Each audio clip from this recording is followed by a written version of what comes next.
This is called the I Hate David Copperfield trick, which is actually my version of the close-up illusion by Larry Jennings that was in Louis Falanga's book, Lake Tahoe Card Magic. It was one of the finest things in the book. Uses 3 cards, 2 red ones and a black one, 2 queens and an ace. If you take a look at the backs, the queens are red on the back, the black one is blue. So there are 2 very similar cards, one excruciatingly different. Now this is what I'm going to do. Take the odd card. Very important that you remember the odd card starts on the bottom. Starts on the bottom. Here we go.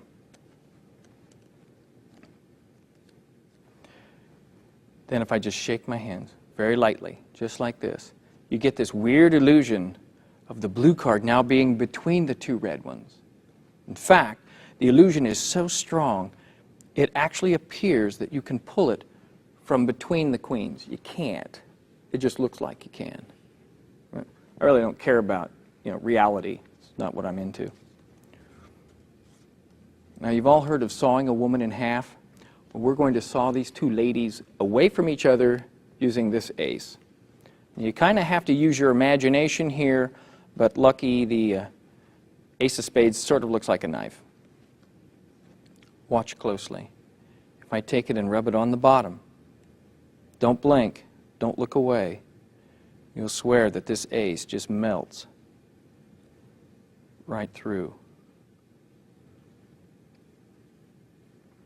It appears to be in the center. It's not. It's still on the bottom, and I can prove it. So if I take this ace and straighten it up with the bottom queen, bring the top one back, slight shake, the ace you thought was in the middle is actually on the bottom. And I think that's better than anything Copperfield's ever done. Except maybe the dating the supermodel thing. That's kind of cool. It's pretty cool.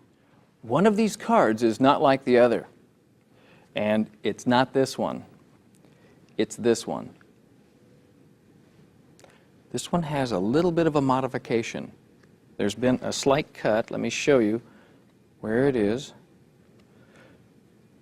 You take an X-Acto knife and you cut from the elbow of that angel, and it's in of the 3 lines that are right by each other, it would be the innermost line, cut all the way across to the edge. So this is going to have this sort of a flap thing going here. But if you hold it like this, notice it becomes almost completely invisible. I can't even see it from where I'm at. If I turn it over and flash it like this, it's very difficult to see. Most of the time, though, when I turn this card over, the other one will be in front of it. Then I can take it, move it like this, put this one on top to hide the slit. I don't know if you can see it there.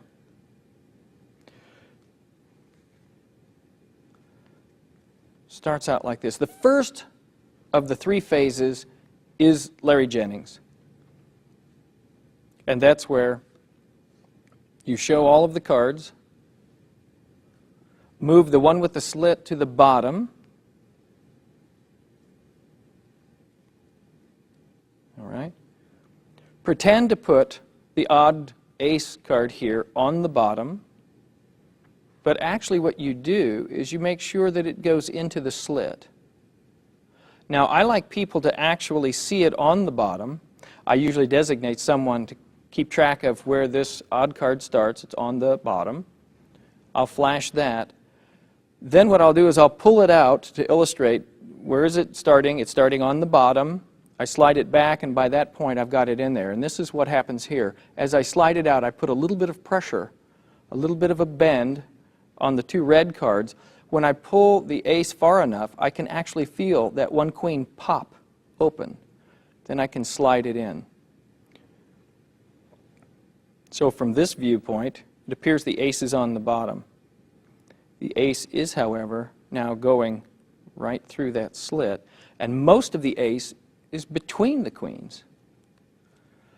So I'm going to put this, lay this on my hand like this with my thumb here. My first finger is going to go across. And I'm not going to so much move my thumb this way.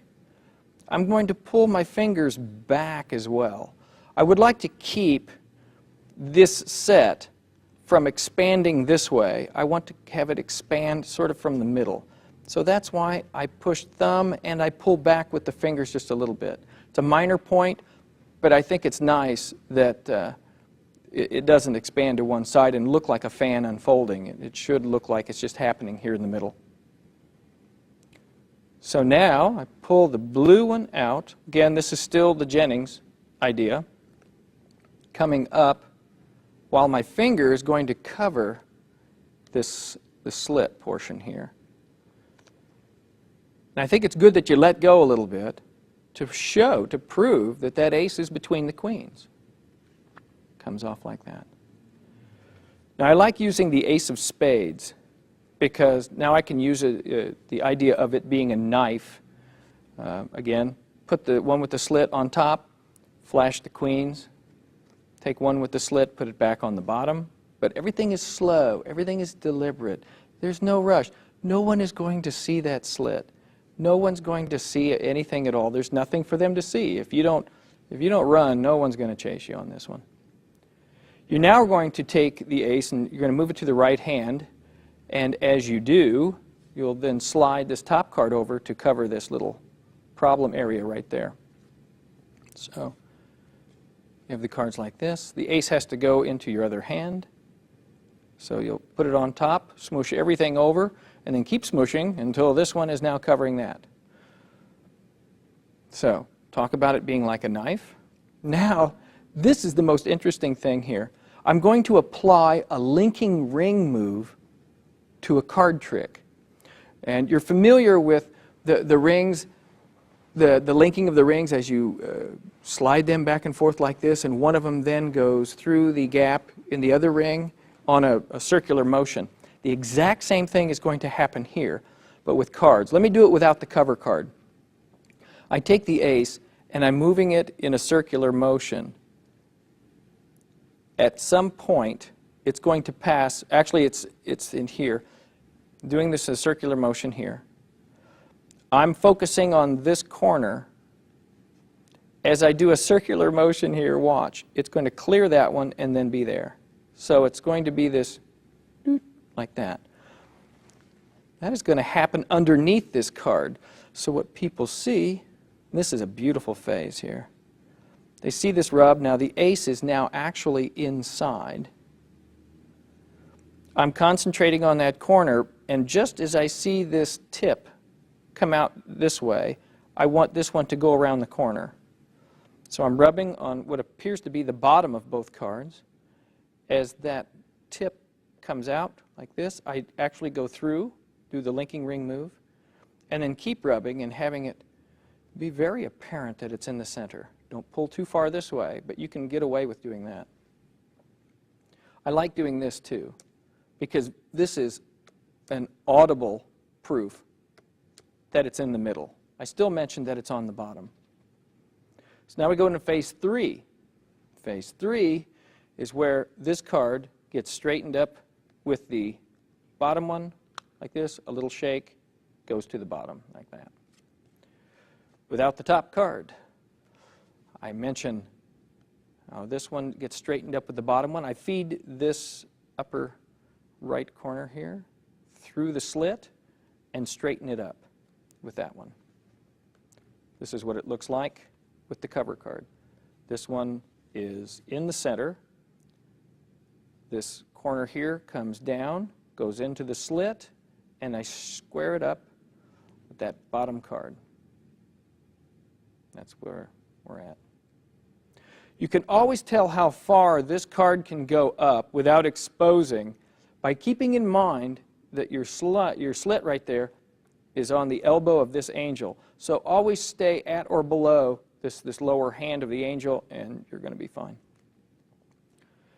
So this is in there. This is what you've got. This card comes down. They see that the ace is in the center. This card comes straight down. They know the ace was in the center, so it's still there. They know this is the bottom card because none of that has moved. You do the little shake. Move the thumb this way and tilt that way. And you get this really wild melt through. Let me go through that again, that sequence. So this one's in the center. Rub, rub, rub. Feed the corner through, straighten it up. Bring this one down. Give it a little shake. Move thumb, index at the same time. And you've got something that looks very, very clean. Carrying a packet trick on you can be kind of a weird deal because, you know, you may have like the little plastic holders and stuff like that. I'm not real crazy about those. But if you just take the cards and you put them in your shirt because of, you know, sweat or heat or whatever, they tend to get a little wrinkly and stuff. So I came up with this. You go to the store and buy those plastic baseball card holders like that. And you chop off part of it. Now, you can take your packet trick and you can put it in there. Part of it sticks up. This then goes into your pocket. There is enough air that gets between the plastic and the card that keeps them from getting all wrinkly and wet or whatever. Also, you can hold more than one packet trick in here because you could put part of a 3x5 card in here that's cut down. You go on this side for this one, go on this side for the other one. So it's a handy little idea and pretty easy to make.